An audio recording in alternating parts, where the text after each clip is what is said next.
we had the classic clinker of all time, a combination of several reasons. We both were so crazy about Jack Palance after his initial thing in Requiem for Heavyweight that we had in our minds that we would, if it were possible, we would like to open the second season with him, for him. Coincidentally, or maybe the other came first, I don't remember, Barnaby Conrad came to us. He's the bullfight aficionado. Artist. And he said, I've written a book on Manolete, the great bullfighter, and I'd like to make it for you for Playhouse 90, that great show, and this will be a wonderful show. Well, John was full of wild enthusiasm, and I was carried right along with it. I have to agree that I said, oh, yeah, that's wonderful, Barney, absolutely, let's go and let's see what we do.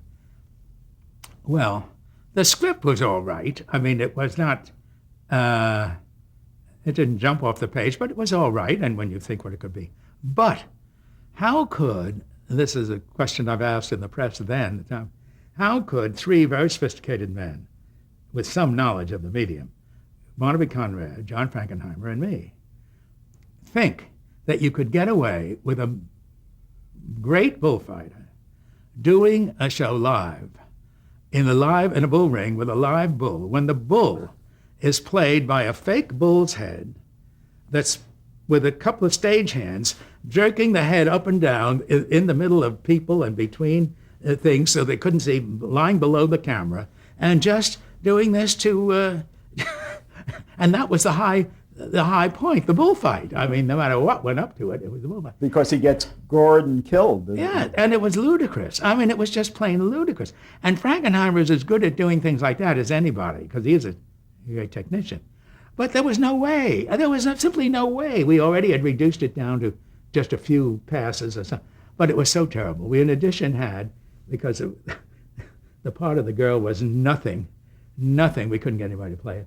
So we got this very beautiful girl who was a sort of number one model of her time, Susie Parker. And she was certainly a beauty. And she was a beautiful woman. Beautiful woman. But I think she promised her mother that she would never act, and she didn't break her promise. I mean, it was just terrible to see. She married a very good actor named Brad Dillman later. But John was particularly bitter about her, but I can't think, we can't blame it on her. It was our doing, and that's all. If she'd been better, it would have helped, because it wouldn't have seemed such a hollow script. The love story was. Who was the bullfighter? Palance. When things go wrong, then one thing after that, everything goes wrong. Palance has a great body. He's a Pittsburgh miner or something with a steel body, absolute steel. When you touch him, it's like if you do it too hard, you'll break your hand, I mean, and of course he's very tall, and somehow they got him into these bullfighting tags, and his things were drooping at the back, just off his behind, like down to his knees. I mean, like an old man looks in trousers that are too big and are hanging down. I mean, just all the things. The one thing they would have had was a magnificence, and just everything, it all seemed to go. Well, we became the laugh. This is the opening of the second year.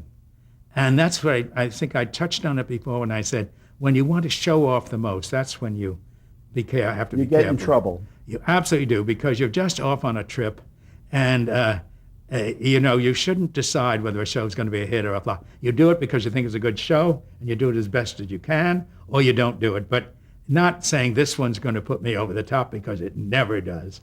And it sure made us think. But we got such publicity from it, because every comic in town did a parody on Manolete. I mean, you couldn't tune in your set without seeing some other guy do all the late shows, and just everybody, every comic, every clown was doing this. It got to be hilarious.